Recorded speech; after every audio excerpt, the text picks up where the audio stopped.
শাহিন ভাই, জিকের ক্ষেত্রে দেখা যাচ্ছে যে ভার্সিটির প্যাটার্নটা ভিন্ন হয়। যেমন ধরেন বিপিতে ইংলিশ ভার্সন হচ্ছে, আবার জাহাঙ্গীরনগরে সাবজেক্ট ভিত্তিক জিকে কোশ্চেনগুলো হয়, আবার রাবির জন্য প্যাটার্ন ভিন্ন, চবির জন্য প্যাটার্নটা ভিন্ন। স্টুডেন্ট এটা কিন্তু বোঝে না, সেক্ষেত্রে কী করা যায়? হ্যাঁ, তুমি সেকেন্ড টাইমের একটি গুরুত্বপূর্ণ প্রশ্ন করেছো, যেটা সেকেন্ড টাইমের সবচেয়ে বড় প্রবলেম হয়ে দাঁড়ায়। সেটি হচ্ছে যে সেকেন্ড টাইমে বিইউপিতে ইংলিশ ভার্সনে হচ্ছে প্রশ্ন। এরপর তোমার হচ্ছে জাহাঙ্গীরনগর বিশ্ববিদ্যালয়ের সাবজেক্ট ওয়াইজ প্রশ্ন হচ্ছে, যে ইউনিটে পরীক্ষা দেওয়া হচ্ছে সেই ইউনিটের সাবজেক্টের উপরে পরীক্ষা হচ্ছে। আবার দেখা যাচ্ছে রাজশাহী বিশ্ববিদ্যালয়ে গেলে সাধারণ যে নলেজ আর কি, জেনারেল নলেজ, সাম্প্রতিক, এগুলো থেকে প্রশ্ন বেশি হচ্ছে। এবং চট্টগ্রামে একটা প্যাটার্নের প্রশ্ন হচ্ছে।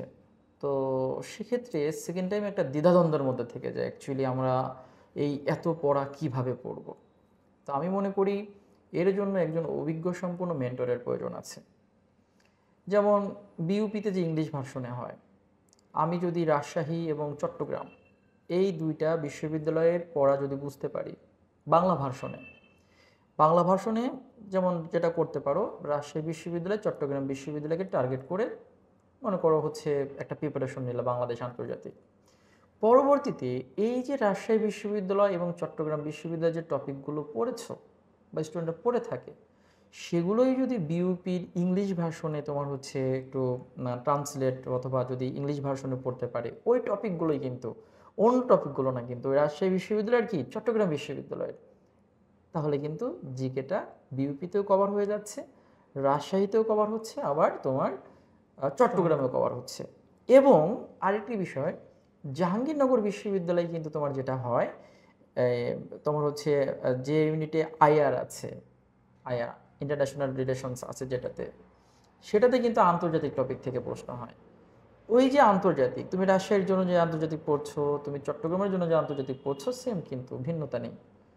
আর বিউপির বিষয় কি, বিউপিতে কিন্তু ইংলিশ ভার্সনে হলেও প্রশ্ন তো আর আকাশ থেকে উড়ে আসে না। প্রশ্ন কিন্তু এই বাংলাদেশ অ্যাফেয়ার্স থেকে করা হয়, আন্তর্জাতিক অ্যাফেয়ার্স থেকে করা হয়, জেনারেল যে প্রশ্নগুলো থাকে এবং কিছু সাম্প্রতিক থাকে। তো সেক্ষেত্রে আমরা জানি রাজশাহী বিশ্ববিদ্যালয়ে এই প্যাটার্নে এই প্রশ্ন হয়, চট্টগ্রাম বিশ্ববিদ্যালয়ে এই প্যাটার্নের প্রশ্ন হয়, এবং জাহাঙ্গীরনগরেও কিন্তু আয়ার যে ইউনিটে আছে, সি ইউনিটে আয়ার আছে, ওই ওখানেও কিন্তু আন্তর্জাতিক থেকে প্রশ্ন হয়। এবং সেমভাবে দেখো গুচ্ছতে, গুচ্ছতে কিন্তু তোমার হচ্ছে বেসিক সাবজেক্টগুলোর পাশাপাশি, এবার দেখো জেনারেল নলেজের মধ্যে সাধারণ যে প্রশ্নগুলো বেশি পড়েছে, বাংলাদেশ আন্তর্জাতিক থেকে প্রশ্ন করেছে।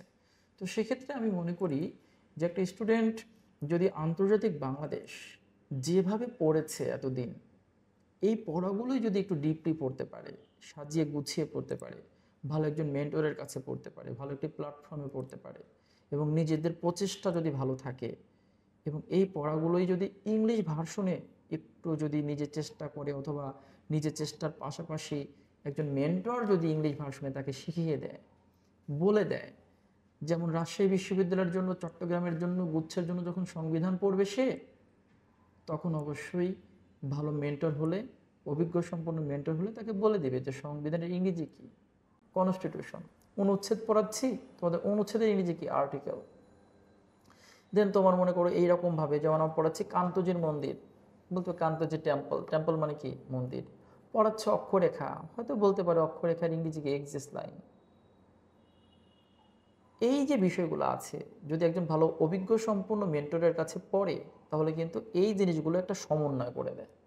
আর যদি নিজেরা পড়তে যায়, অথবা এমন কোথাও পড়তে গিয়েছে দেখা যাচ্ছে যে সেই মেন্টর সমন্বয় করতে পারছে না, ও বিশ্ববিদ্যালয়গুলোর মধ্যে যে একটা মিল আছে প্রশ্নের, কোন কোন জায়গায় মিল আছে, কোন কোন জায়গায় অমিল আছে, এইটা বুঝে যদি একটু প্রিপারেশন নেওয়া যায়, মেন্টর যদি এটা বুঝে প্রিপারেশন নেওয়া যেতে পারে, তাহলে আমি মনে করি সেকেন্ড টাইমের বিউপি, রাজশাহী, চট্টগ্রাম, জাহাঙ্গীরনগর গুচ্ছ প্রিপারেশন নেওয়াটা খুবই সহজ।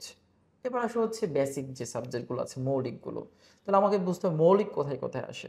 মৌলিক সাবজেক্ট জাহাঙ্গীরনগরে আসে, গুচ্ছতে আসে। এই দুইটা বিশ্ববিদ্যালয়ে মৌলিক সাবজেক্ট থেকে বেশি প্রশ্ন হয়। গুচ্ছতে এবার যদি একটু কম হয়েছে, কিন্তু জাহাঙ্গীরনগর তো মৌলিক সাবজেক্ট থেকে প্রশ্ন হয়। তবে যখন মৌলিক পড়ব, মৌলিক বেসিক নলেজ পড়ব, তখন অবশ্যই আমি দেখব যে জাহাঙ্গীরনগর বিশ্ববিদ্যালয়ে পড়লে সেটা আমার গুচ্ছতে কভার হয়ে যাচ্ছে, একসঙ্গে দুইটা কভার হয়ে যাচ্ছে, এটা মেন্টরকে বলে দিতে হবে। আবার যখন বেসিকটা পড়াচ্ছে তখন ওই বেসিকটা আবার অন্য কোনো বিশ্ববিদ্যালয়ে লাগবে কি না সেটা একটু বলে দিতে হবে, যে এই বিশ্ববিদ্যালয়ে কিন্তু এত মার্কসের বেসিক প্রশ্ন থাকতে পারে। তাহলে একটা স্টুডেন্টের জন্য খুবই সহজ হয়ে যায় আমি মনে করি।